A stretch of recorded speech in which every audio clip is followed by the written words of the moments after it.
तो पाप से जाते हैं, सही है, सही बताया है, गलत नहीं बताया।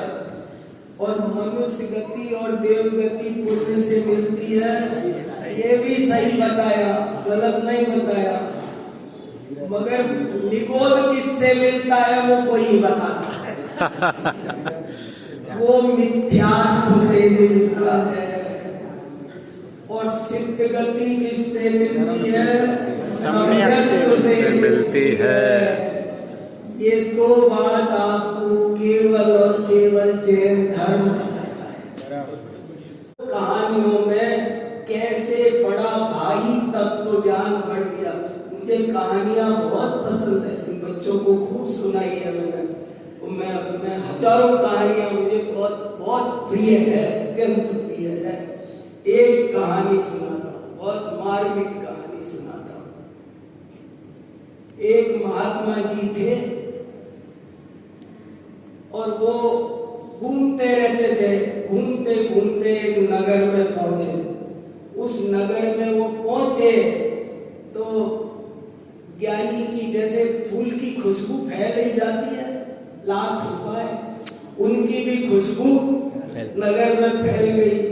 एक एक आदमी आने लगा, दो दो, और उनके प्रवचन होने लगे। महात्मा जी जरा महीना भर उस गांव में रुके तो प्रवचन होने लगे और पूरा का पूरा नगर उनका प्रवचन सुनने आने लगा। राजा को पता चला तो राजा ने सोचा आज मैं भी चलता हूँ प्रवचन सुनने। तो राजा भी आया। उस समय प्रवचन चल रहा था तो वो जहाँ जगह मिली राजा बैठ गया। महात्मा जी ने ये नहीं कहा राजा साहब आए हैं आगे पधारो, ये नहीं बोला, आगे नहीं बुलाया, तो वो बैठ गया। जब प्रवचन पूरा हुआ तो राजा आगे गया और महात्मा जी से कहने लगा, महात्मा जी लगता है आपने मुझको पहचाना नहीं। अरे मैं इस नगर का राजा हूँ, राजा, आपने मुझको पहचाना नहीं। आज पहली बार ऐसी सभा में आया हूँ कि मेरे को आगे नहीं बुलाया, स्पेशल अटेंशन नहीं दिया, स्पेशल उपदेश। महात्मा जी मुझे तो कुछ स्पेशल उपदेश मिलना चाहिए आपका। समझ गए महात्मा जी मामला क्या है, कहाँ दाल में काला है, वो सब समझ गए। इशारे में समझ जाते हैं ज्ञानी। तो महात्मा जी बोले, ठीक कहा राजन, तुमको स्पेशल उपदेश की जरूरत है और ये उपदेश हम कल तुमको तुम्हारे महल पे आके देंगे।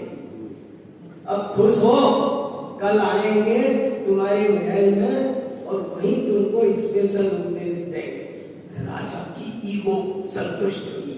हाँ ये भी न कोई बात, कल महात्मा जी मेरे महल पे आएंगे तो बहुत बढ़िया। अरे वाह महात्मा जी, ये हुई ना कोई बात। महात्मा जी एक और निवेदन था, कल आप पधार तो रहे ही हो तो आहार भी वहीं हो जाए आपका। तो बोले देखेंगे, पर कल आएंगे और तुम्हारे यहाँ स्पेशल उपदेश करेंगे। बोले ठीक है। राजा खुश होता हुआ घर चला गया और बढ़िया खीर बनवाई। दूसरे दिन की इंतजार कर रहा था। महात्मा जी सुबह 10 बजे समय पर पहुंच गए और पहुंचते ही राजा बोला कि महात्मा जी पहले आहार हो जाए फिर उपदेश हो जाए। आहार तैयार है। महात्मा जी बोले ठीक है, अपना कटोरा आगे कर दिया। बोले लाओ दे दो, इसमें जो है पहले आहार कर लेते फिर उपदेश करेंगे स्पेशल आज। तो बोले कटोरा आगे किया। राजा खीर लेके आया तो खीर परोसते हुए ठिठक गया।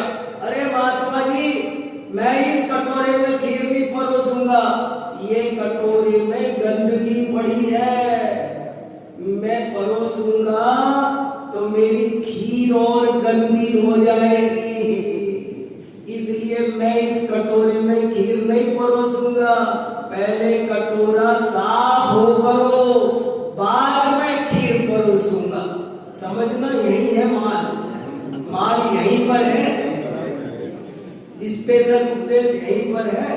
ये जरा सी बात समझ व्यंजना समझ में आ जाएगी तो ठीक है।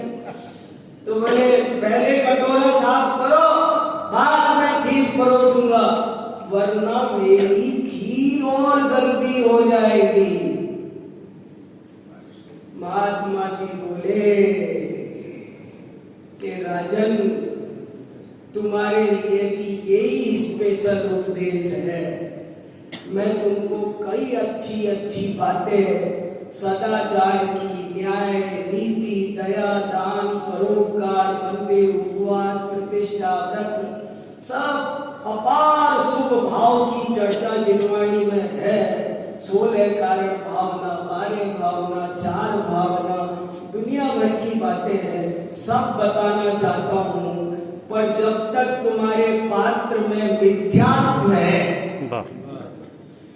जब तक ये मिथ्या, शिखर जी की वंदना करेगा मगर कहेगा मैंने वंदना की। जब तक, वहां एक लाइन लिखी है कहानी में, तो लाइन सुनाता हूं। ये लोक कथा है, गांव गांव में, हमारे गांव में किसान को पता है, मगर इस कथा में मिथ्यात्व छोड़ने की बात है, इस पर किसी का ध्यान नहीं गया। वहां लिखा है, महात्मा जी बोलते हैं कि जब तक तुम्हारे हृदय में अहंकार ममकार का कचरा रहेगा, तब तक तुम्हें कोई उपदेश काम नहीं दिया जा सकता। दूंगा तो मेरा वो उपदेश और गंदा हो जाएगा। जरा ये बात सोचो, मुझे ये लाइन बड़ी अट्रैक्ट करती है कि मैं देऊंगा तो मेरा उपदेश और गंदा हो जाएगा। इसका क्या मतलब है? इसका क्या मतलब है? मैंने आपसे कहा कि एक अनाथालय चलाओ। इस एरिया में बहुत गरीब लोग हैं, बेचारे दुखी है, बुजुर्ग लोग हैं, वृद्ध माता पिता, अरे कोई बच्चे उनको संभालता नहीं है। ऐसे में कोई बड़ी लोक कल्याण की बढ़िया बात आपको सुनाना चाहता हूँ, तुमसे वो काम करवाना चाहता हूँ। लेकिन जब तक तुमको अहंकार ममकार है, तब तक तुम वो काम करके बिंदु बराबर पुण्य बांधोगे राजन, सिंधु बराबर मिथ्यात्व बांधोगे।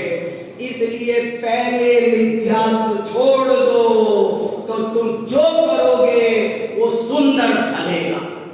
जैन धर्म कहता है कि हम सबसे पहले स्वपर भेद विज्ञान करके, असली तत्व ज्ञान करके मिथ्यात्व का त्याग कर दें। इसके बिना क्रांति नहीं होगी, इसके बिना नींद नहीं आनी चाहिए, इसके बिना सेटिस्फैक्शन नहीं होना चाहिए। ये मिथ्यात्व छूटकर सम्यक दर्शन नहीं हो तो एक एक दिन खतरे पे बैठे हो। 11,000 वोल्टेज की लाइन सामने है, अभी टच होगे मारे जाओगे।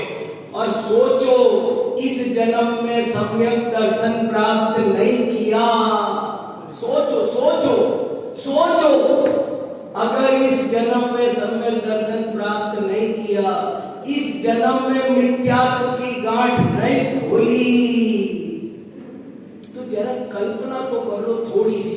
मैं कभी अपने बच्चों को कहता हूँ, मैंने एक दिन मेरी बेटी से कहा, मैंने कहा बेटा तू ये सोचती है, मेरे बेटे को कहा, पत्नी बैठी है, इनको घर में कहता रहता हूँ कि देखो भैया, अपन ये सोचते हैं कि जब मैं 60 साल का हो जाऊंगा तब क्या होगा। माने हम कई प्लान खरीदते हैं, क्यों प्लान खरीदते हैं, कितने इंश्योरेंस कराते हैं, कितने प्लान खरीदते हैं। वो ये वाली सर्विस कर लो, इसमें ना पेंशन भी मिलेगा। तो तुम केवल इस बात के लिए कि 20 साल बाद क्या होगा, 30 साल बाद क्या होगा, इसकी कितनी चिंता करते। बुढ़ापा कैसे कटेगा इसकी बताओ, सबको चिंता है कि नहीं है? 30 साल बाद की चिंता है ना। मैं कहता हूं 30 की नहीं, 60 साल बाद क्या होगा वो भी सोच लो। नहीं, अभी मान लो अब मैं कितने साल का हूं, जब मेरे 60 कट गए तो अब इतने तो बचे नहीं, आधे भी नहीं बचे। अब जब मैं तो 20 साल बाद का सोच सकता हूं, तो क्या मुझे 40 साल बाद का नहीं सोचना चाहिए? अगर मिथ्यात्व नहीं छोड़ा, सम्यक दर्शन प्राप्त नहीं किया, तो सोच लेना एक IAS 5 साल मेहनत करता है और फाइनल एग्जाम में टेंशन लेता है। अगर ये क्लियर नहीं हुआ तो एक CA सोचता है ये क्लियर नहीं हुआ तो, और ये 84 लाख योनियों में सबसे बढ़िया योनि मिली, सबसे बढ़िया समागम मिला। ये ऐसे निर्ग्रंथ देव कभी मिले नहीं होंगे, देखे नहीं होंगे हमने, गीतराज देव ऐसी जिनवाणी ये कभी हमें भाव में कभी देखने सुनने नहीं मिली। हम हजारों बार मर मर कर ऐसे ही फिर पैदा हो गए, मगर ये चीजें देखने नहीं मिली। आज ये सब देखने मिली है, मिली नहीं है। इनके प्रति हम सबका सद्भाग्य से अच्छी भावना भी जगी है। तो अब पुरुषार्थ करके हम सब इस मिथ्या दर्शन को छोड़ें और सम्यक दर्शन को प्राप्त करें। यही मेरी मंगल था।